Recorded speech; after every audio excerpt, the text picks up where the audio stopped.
थोड़ा सा अलग दिखाई देते हैं। झारखंड के नतीजों में जो है बीजेपी और जेएमएम के बीच में, बीजेपी प्लस और जेएमएम प्लस के बीच में।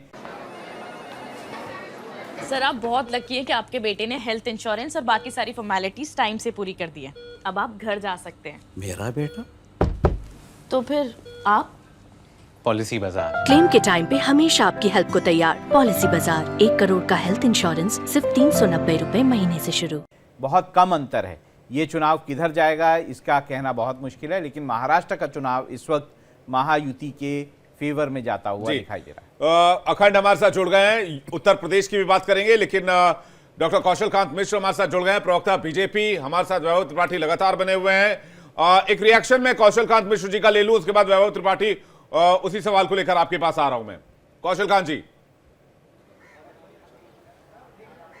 राहुल जी, सभी को नमस्कार। जिस तरह से ट्रेंड आ रहे हैं, चाहे महाराष्ट्र देखें, चाहे उत्तर प्रदेश देखें, चाहे झारखंड देखें, तीनों जगह जिस तरह से विकास के कैनवास पर मोदी जी की गवर्नमेंट काम कर रही है और जिस तरीके से राष्ट्र निर्माण के लिए और राष्ट्रवाद के लिए लोग वोट कर रहे हैं, ये एक बहुत अच्छी सी बात है।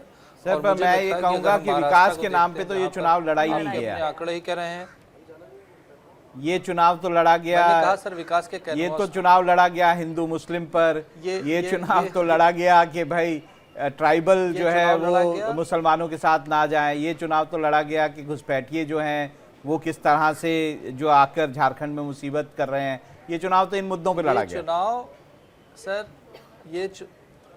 सर ये चुनाव विकास के कैनवास पे जो घुसपैठिए आए हैं, जो इलीगल वोटर्स बनाए जा रहे हैं, जो इंडी गठबंधन के लोग हैं, जिस तरीके से ध्रुवीकरण की पॉलिटिक्स करने की कोशिश कर रहे हैं, उसके एवज में राष्ट्रवाद का ध्रुवीकरण हुआ है, हिंदुस्तान का ध्रुवीकरण हुआ है, भारत के विकास का ध्रुवीकरण हुआ है, और ये उसका रिजल्ट है। और इसी वजह से ये तीनों जगह एक जैसा नज़र आ रहा है। और मुझे लगता है कि जिस तरीके से आप महाराष्ट्र का ही रिजल्ट बता रहे हैं और वहाँ पे भारतीय जनता पार्टी का नंबर अपने आप में बहुमत आ रहा है, ये आपको नहीं लगता कि एक बिल्कुल? डॉक्टर साहब, हमें तो लग रहा है आप उत्साहित नहीं है, आप बहुत जोश में नहीं दिख रहे हैं, बहुत लो एनर्जी लगता। नहीं बहुत उत्साहित नहीं दिख रहे हैं डॉक्टर साहब। बात यह है कि मैं राहुल गांधी तो हूं नहीं कि अभी जलेबी बना करके खिलाने लगूं आपको। जलेबी तो आप ही के दफ्तर में बन रहे थे, सुबह सुबह हमने तस्वीर देख भी ली और दिखा भी दी देश को कि जलेबी आप ही तल रहे थे सबसे पहले। बीजेपी में तो बीजेपी का तो संस्कार है खिलाने पिलाने का, तो आपके यहाँ तो ऐसे भी होना चाहिए। 22 राउंड की काउंटिंग है, जिसमें से अगर 5 राउंड हुए हैं तो अभी नहीं, मैंने कहा कि 22 राउंड की अगर काउंटिंग होनी है और 5 राउंड हुए हैं, रुझान अच्छे हैं, थोड़ी देर इंतजार कीजिए, हम आपको भी जलेबी खिलाएंगे, लड्डू खिलाएंगे और पूरा देश इस जीत को सेलिब्रेट करेगा। मुझे लगता है कि नतीजे आने का इंतजार पूरी तरह से करना चाहिए। चलिए, देश की जनता किसे जलेबी और लड्डू खिला रही है, ये रुझान से अनुमान तो लग रहा है, लेकिन अभी बहुत कुछ स्पष्ट होना बाकी है। जैसे कि आपने भी बताया और हम भी दर्शकों को लगातार बता रहे हैं कि शुरुआती 4-5 राउंड की गिनती हुई है, 20-22 राउंड की काउंटिंग होती है। वैभव त्रिपाठी आपकी बात पर बड़े मनी मन मुस्कुरा रहे हैं, उसका रीजन वही बताएंगे त्रिपाठी जी। अरे ये बात विकास की कर रहे हैं और पूरे चुनाव प्रचार में बटेंगे कटेंगे, हिंदू मुस्लिम यही चलता रहा, घुसपैठिए। ये बड़ा सवाल है कि जब हेमंत बिस्वा शर्मा ये आके झारखंड के चुनाव में कहते हैं कि घुसपैठिए यहाँ बांग्लादेशी आ रहे हैं, तो वो तमाचा मारते हैं गृह मंत्री के गाल पर और रक्षा मंत्री के गाल पर और स्वयं प्रधानमंत्री के गाल पर कि अगर बॉर्डर सिक्योरिटी का मामला है तो झारखंड से बांग्लादेश की सीमा तो लगती नहीं है, आप यानी वहां से बांग्लादेशियों को घुसपैठ करा रहे हैं। नहीं, मुर्शिदाबाद से इन्फिल्ट्रेशन होता है, पश्चिम बंगाल में ये इन्फिल्ट्रेशन होता है, बहुत टेक्निकल डिबेट हो जाएगा त्रिपाठी जी। वो तो बात अगर हम बात करने लगेंगे तो फिर तो ये भी बात हो जाएगी कि बांग्लादेशी जो है टेक्निकलिटी में जा ही नहीं रहा था। विवेक जी मैं चुपचाप सुन रहा था, तो इतनी मर्यादा अब आपने ये कहा कि किन मुद्दों पर चुनाव लड़ा गया, तो आपकी तरफ से भी चुनाव लड़ा गया संविधान बचाने पर, आपकी तरफ से भी चुनाव लड़ा गया जातीय जनगणना पर, तो आपकी तरफ से कौन से विकास के मुद्दों पर चुनाव लड़ा गया है? जी एग्जैक्टली, ये विकास के पैरामीटर ही तो हैं कि जो गरीब है उनकी गणना न होगी, उनकी वास्तविक स्थिति न पता होगी तो कैसा विकास करेंगे।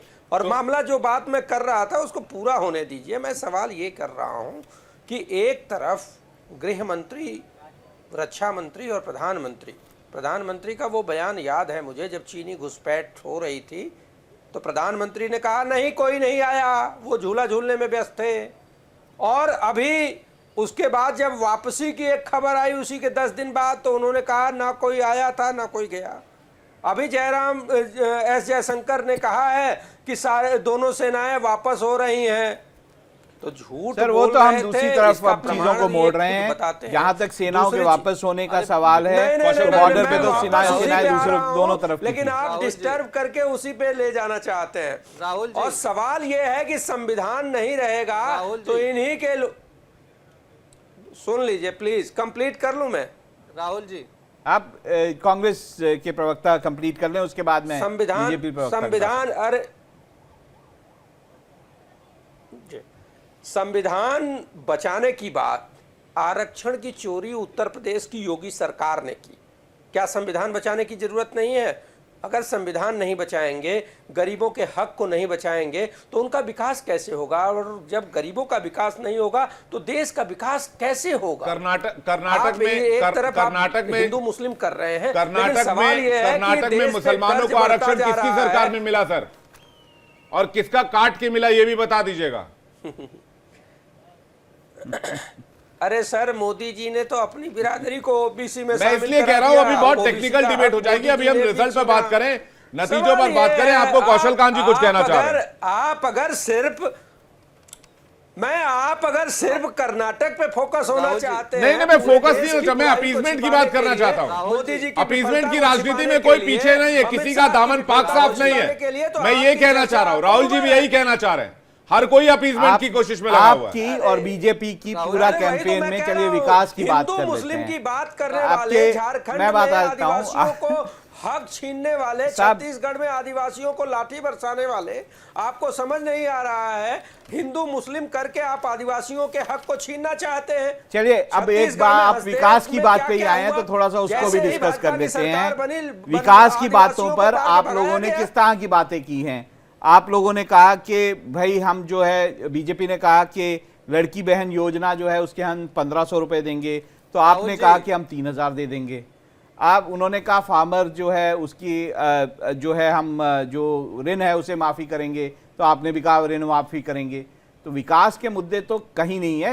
मतलब जब आप विकास की बात करते हैं तो आप जो है जो वोटर्स हैं उनको लालच देते हैं और कहते हैं अच्छा वोट कर दीजिए।